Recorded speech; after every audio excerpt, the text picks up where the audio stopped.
आज माझ्याकडून देवाने हे करवून घेतलं. शिवशंभो सर्वांना. मी Pragya. Welcome to my mini blog. आज केला होता मी 16 सोमवारच्या व्रताचा प्रारंभ. आज व्रताचा पहिलाच सोमवार असल्यामुळे सकाळी संकल्प करून घेतला. हे व्रत करण्याआधी खूप अडथळे निर्माण झाले होते आणि मला सर्वजण म्हणत होते की हे व्रत नको करू, कारण याचे नियम खूप कडक आहेत. खरंच देवाला ज्याच्याकडून सेवा करून घ्यायची असते त्याच्याकडून ती सेवा पूर्ण श्रद्धेने आणि निष्ठेने करवून घेतो, हे आज मला जाणवलं. दुपारी नैवेद्याच्या तयारीला लागले. कणिक मळून घेतली आणि पहिला हे कणकेचे दिवे बनवून घेतले.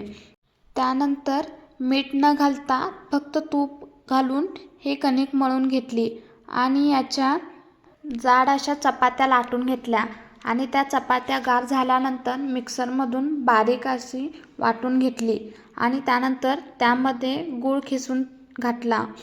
त्यानंतर नैवेद्यासाठी लागणारे हे चुरम्याचे लाडू बनवून घेतले.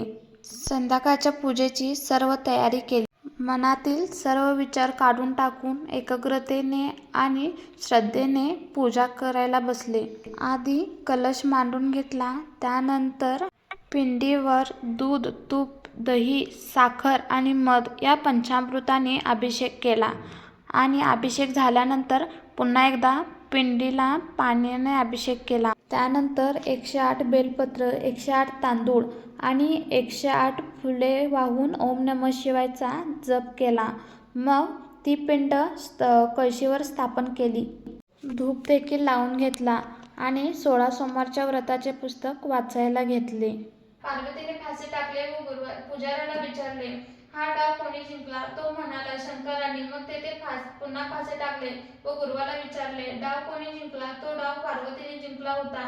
पण गुरु म्हणाला, हा डावही शंकरांनी जिंकला आहे. पार्वतीला त्याच्या खोटारडेपणाचा राग आला. तिने त्याला शाप दिला. 16 सोमवारच्या व्रताचे पुस्तक झाल्यानंतर शिवलीलामृत 11वा अध्याय वाचण्यास घेतला. मानवी कर्तृत्व हे नव्हे, सौदागरे ते काढून तिच्या हस्तकी घातले कंकण एरी होऊन. अशा प्रकारे पूजा संपन्न झाली. बाय.